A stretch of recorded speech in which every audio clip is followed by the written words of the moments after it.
Magandang hapon po. Ayan, tayo magbabalik dito sa ating libangan. Ayan. Nagbablog po tayo ng mga coins kung magkano ng kanilang mga presyo sa ating mga online selling. Isa naman tayong kolektor guys. Magandang hapon po sa inyong lahat. Ayan. Mayroon naman tayong pag-uusapang barya. Ayan. Ang pag-usapan natin barya guys, ito po ay pera po ng Pilipinas. 5 centimos po ni Melchora Aquino. 5 centimos po ni Melchora Aquino. Ayan. Nakapaloob po yan sa bagong lipunan series guys. Ang babaeng kauna-unahan na ilagay sa pera. Ayan. Year 1978. Ayan. Year 1978. Ayan. Ang bagong lipunan series kasi yan 5 centimos po ni Melchora Aquino. Tingnan natin to kung magkano lang kanyang bintahan po sa ating mga online selling. Pero bago yan, tayo magpapasalamat muna sa lahat ng masugid na tagapagsubaybay dito sa aking YouTube channel, lalo-lalo ng aking mga subscriber. Ayan, magandang hapon po sa inyong lahat. And God bless po, ayan.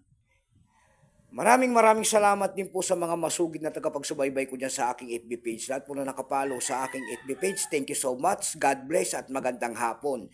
Yun naman po sanang hindi pa po nakapag-subscribe dito sa aking YouTube channel. Ang yayaan ko lang sana kahit malaking tulong na po o bagay ang inyong magagawa. Tulad ng pagpindot ng ating subscribe button, like and share. Ayan. Natilaok ang ating mga manok. Ayan. Kung ano materialis ang ginamit sa barya na yan, guys. Ayan. Yan po ay brass. Ayan. Itinigil naman ang paggamit sa barya na to ng Pilipinas noong January 2, 1998. Ayan. May bigat lamang itong 2.5 grams. May haba itong 19 mm. May kapal po naman itong 1.4 mm. Orientation, syempre, coin, medal alignment. Ayan. Itong year 1978 na ito guys, ito po ay 37%. Ayan. Kung ilang piraso po ang ginawa sa barya na yan ng Pilipinas, ito po ay 61,838,000 piraso po.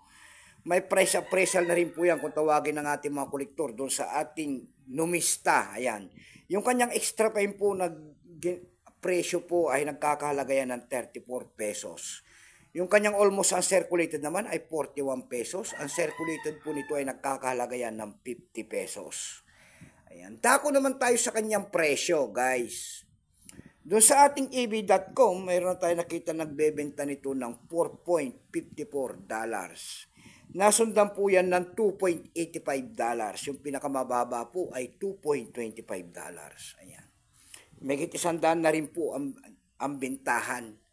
Dako naman tayo sa Carousel PH. Sa Carousel PH naman po guys, meron tayo nakita nagbebenta nito ng 150 pesos.